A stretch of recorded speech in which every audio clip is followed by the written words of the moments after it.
Hi, good afternoon. I'm Robert Sumalt, and I'm a board member with the National Transportation Safety Board. And today is our first full day on scene. The investigators have been busy working all day, and they're currently working. Still daylight out there, and so our guys are still getting a lot done. And part of the reason that we're a little bit late for the press briefing is that we want to make sure that I could get some of the latest information before we came out here. So we've got a lot of different groups that are out in different directions collecting information. So this morning we established our investigative groups and we established parties to the investigation. The NTSB uses parties. We designate parties to our investigations, those organizations that can provide technical expertise to our investigation. And so the parties so far that we've designated are the Federal Railroad Administration, California Public Utilities Commission, Caltrans, Metrolink, the Brotherhood of Locomotive Engineers and Trainmen, Oxnard Fire Department, Oxnard Police Department, the International Association of Sheet Metal, Air, Rail, and Transportation Workers, and Union Pacific.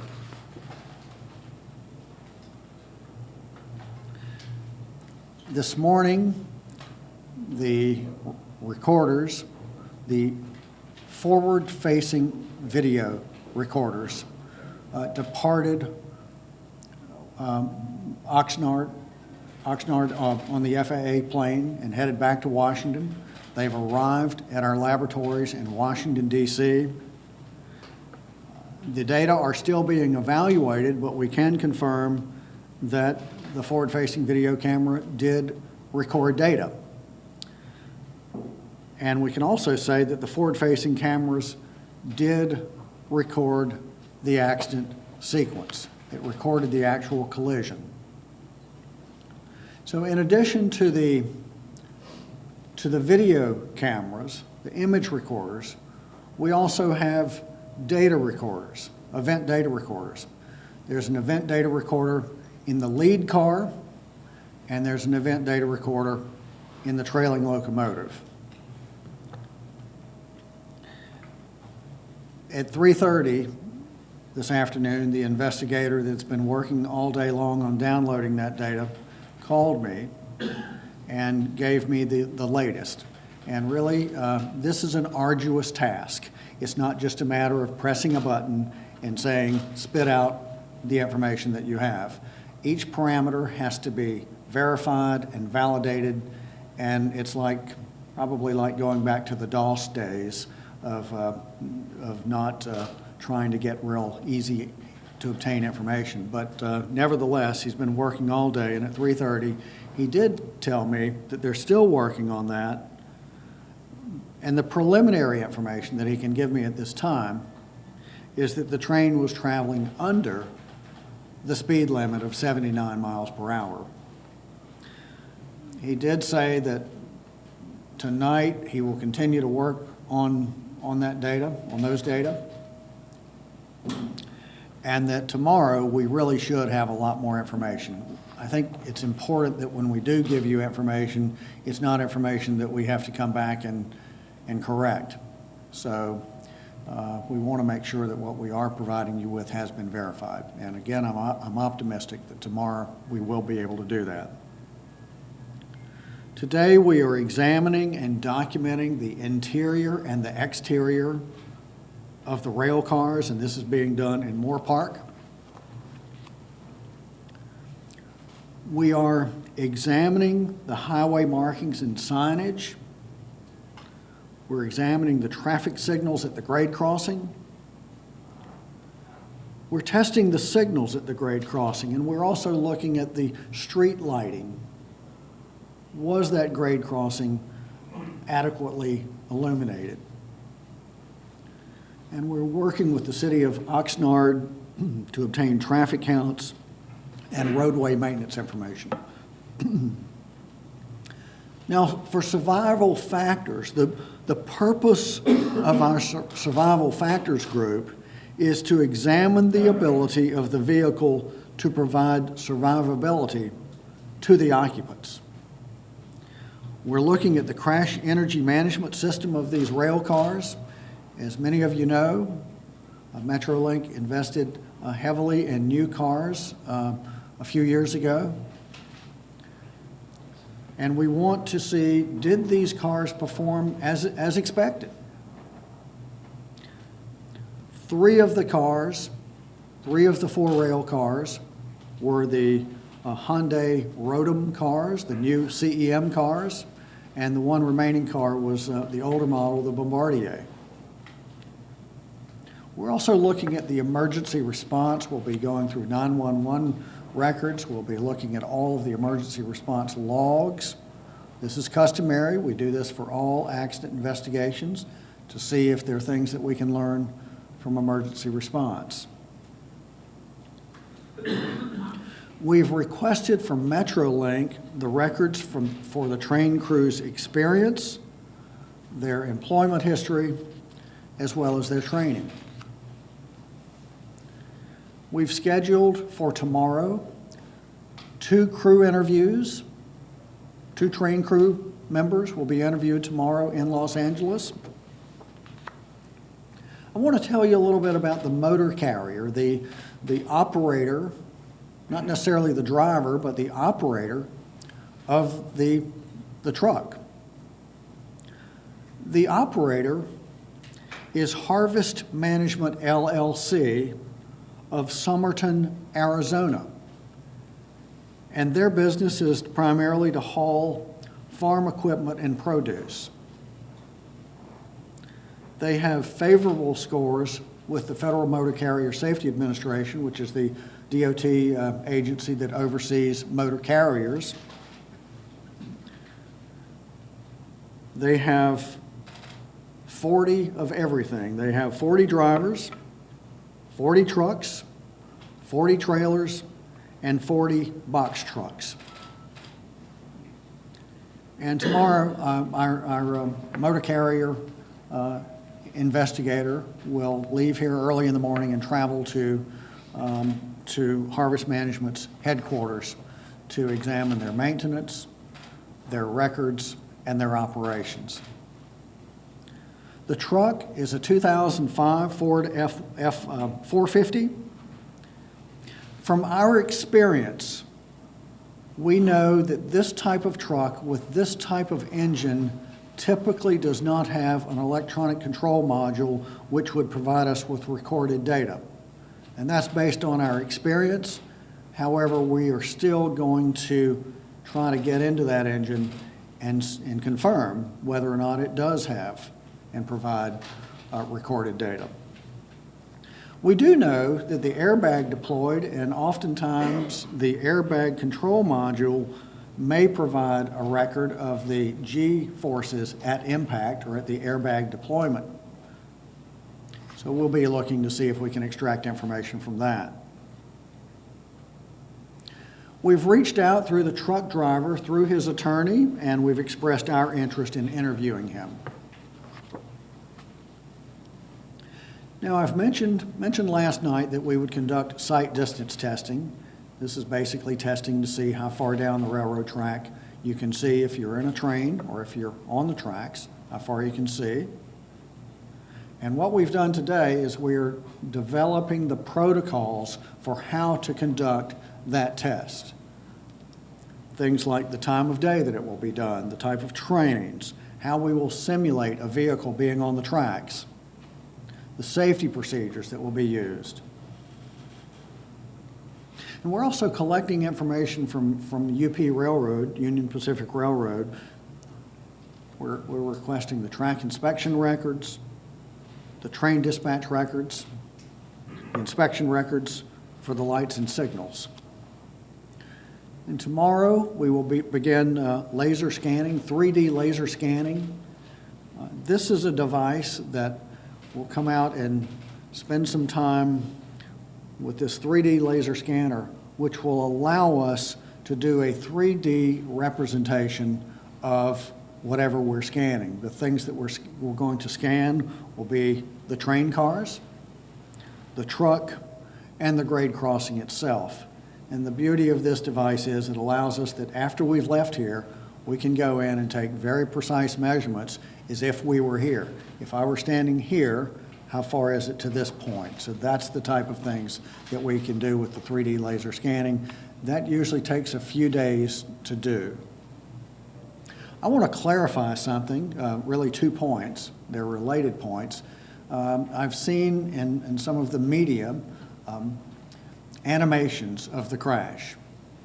And at least 1 or 2 of the animations that I've seen have shown that there's a truck in the grade crossing, on the street, in the grade crossing, that gets struck by the train. And that's not accurate. This truck had traveled down the railroad tracks about 80 feet down the railroad tracks from the grade crossing, about 80 feet west of the grade crossing where it was struck. So any depictions that would show it in being struck on the street in the grade crossing are not accurate. Another thing I want to clarify is in response to a question that I had last night. I said that it did not appear that this truck was stuck on the tracks. And what I was referring to was that this was not a traditional grade crossing accident like 3 weeks ago. I was in New York on a grade crossing accident where there was a vehicle that was in between the grade crossing arms where it was stuck.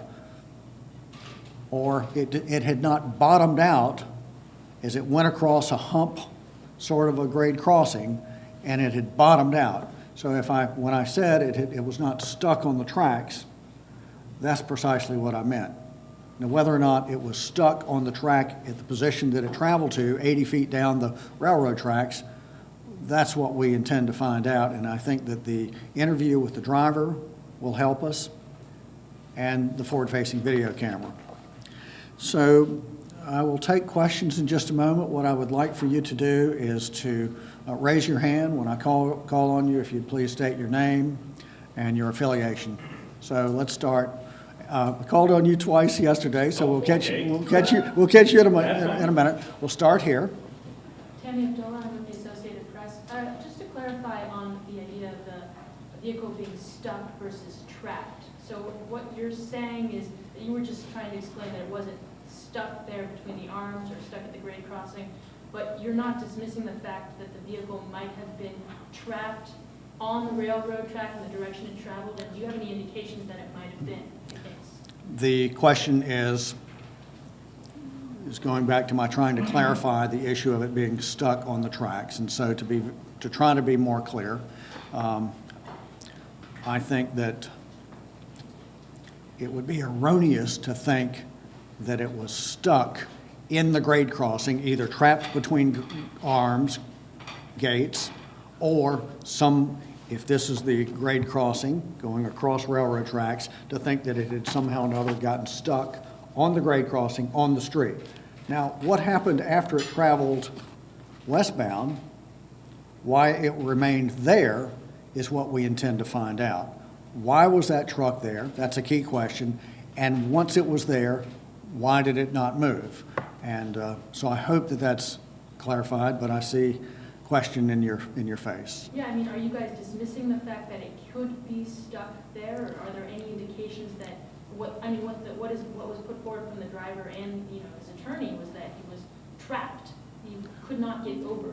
Well, okay, so have we dismissed the notion that he was actually stuck on the rails once he left the grade crossing? Have we dismissed that notion? And the answer is no. We have not dismissed anything. We're here to just collect information, and at some point we will make a determination as to whether or not we feel he was stuck. But so I hope that has clarified that. So do you have evidence that he was at this point? Is there any evidence that he was stuck on the rail?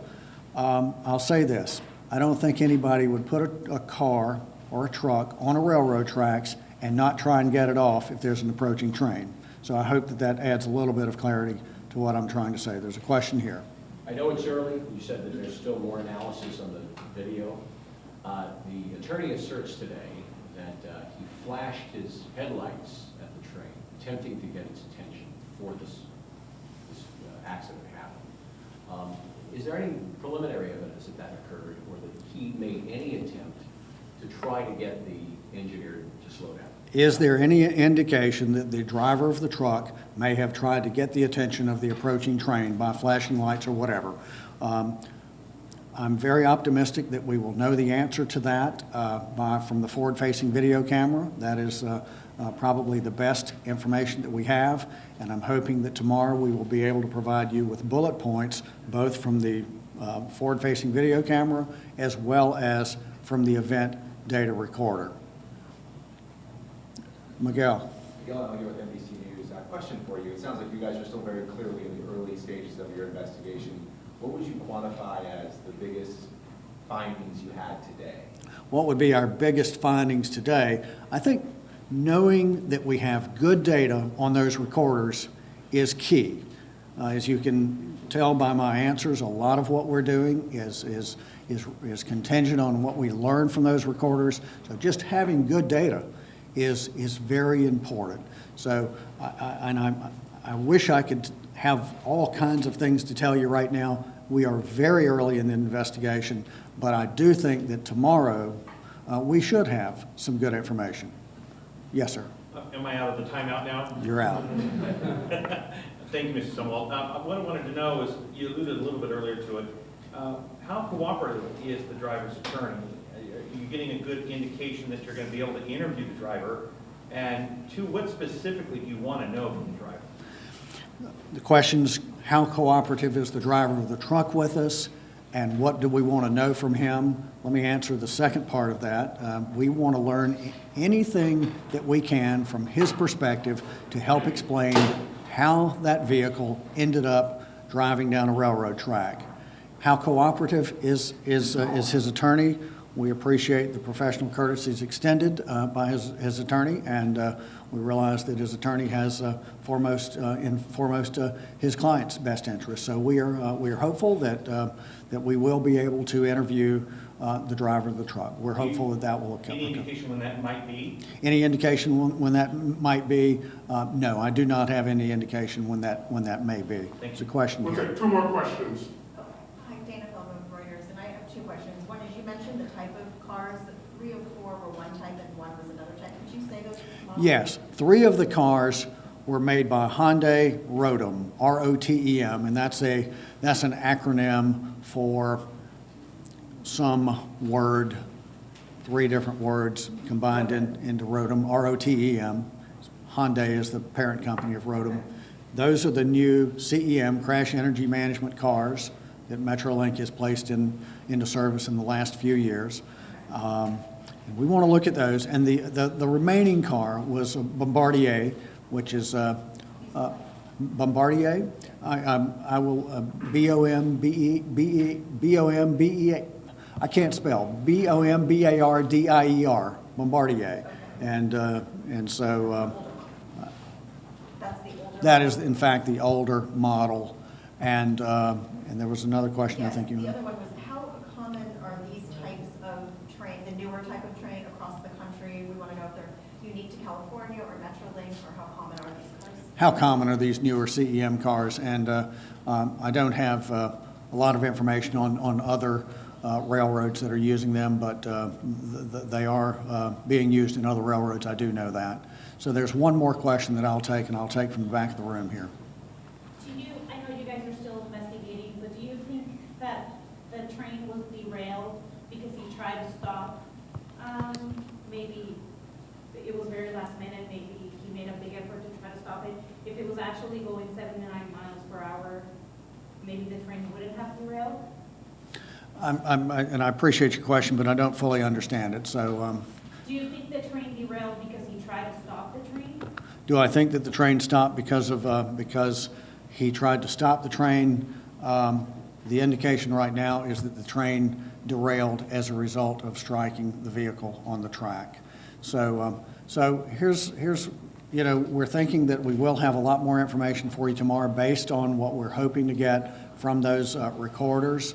I failed to do one thing, and that's introduce Robert Aceta, who is the investigator in charge, and he's running the investigation. So anyway, we will be keeping you posted. We want to give you information as we learn it. I thank you for your courtesy to extend it today. Thank you.